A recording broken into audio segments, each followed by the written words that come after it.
அண்மை செய்தி. இஸ்ரேல் பிரதமர் பெஞ்சமின் நெதன்யாகுவுக்கு எதிராக கைது வாரண்ட் பிறப்பிக்கப்பட்டிருக்கிறது.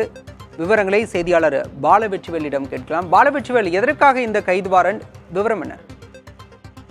பாலா, கடந்த வருடம் அக்டோபர் 8ஆம் தேதி தொடங்கிய இஸ்ரேல் ஹமாஸ் போர் தொடர்ச்சியாக நீடித்து வருகிறது. இந்த போர்ல மிகப்பெரிய அளவிற்கு உயிரிழப்புகள் ஏற்பட்டிருக்கிறது. குழந்தைகள், பெண்கள் மரணம் அடைந்திருக்கிறார்கள். பட்டினியால் பலரும் மரணமடைந்து கொண்டு இருக்கிறார்கள். மருத்துவ உதவிகள் கிடைக்காமல் இருக்கிறது என தென்னாப்பிரிக்கா போன்ற நாடுகள் சர்வதேச குற்றவியல் நீதிமன்றத்துல வழக்கு தொடர்ந்தார்கள். இந்நிலையில இந்த வழக்கு விசாரணை கடந்த 6 மாதமாக நடைபெற்று வந்தது.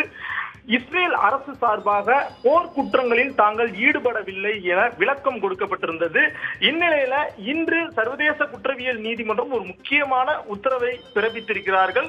இஸ்ரேல் கொடுத்துள்ள விளக்கம் அனைத்தும் திருப்திகரமாக இல்லை என தெரிவித்துள்ள சர்வதேச குற்றவியல் நீதிமன்றம் இஸ்ரேல் பிரதமர் பெஞ்சமின் நெதன்யாகு மற்றும் பாதுகாப்புத்துறை அமைச்சர் யோவ் கலண்ட் ஆகியோர் மனித நேய போர் குற்றங்களுக்காக கைது செய்யப்படுவதற்கான உத்தரவை வெளியிட்டிருக்கிறாங்க. குறிப்பாக அந்த சர்வதேச நீதிமன்றம் என்பது ஐநா சபையினுடைய நீதித்துறை சார்ந்த முதன்மை அமைப்பாகும். நெதர்லாந்து நாட்டை தலைமையிடமாக கொண்டு செயல்படும் இந்த அமைப்பு ஒரு சக்தி வாய்ந்த அமைப்பாக பார்க்கப்படுகிறது. இதன் மூலமாக பெஞ்சமின் நெதன்யாகுவை கைது செய்ய முடியாது என்றாலும் இஸ்ரேலுக்கும் ஹமாஸுக்கும் ஏற்பட்டுள்ள இந்த போரினுடைய தீவிரத்தை குறைக்கும் என எதிர்பார்க்கப்படுகிறது. சர்வதேச குற்றவியல் நீதிமன்றம் தற்போது பெஞ்சமின் நெதன்யாகுவை போர் குற்றவாளியாக அறிவித்துள்ளது மிகவும் முக்கியத்துவம் வாய்ந்ததாக பார்க்கப்படுகிறது. பாலா,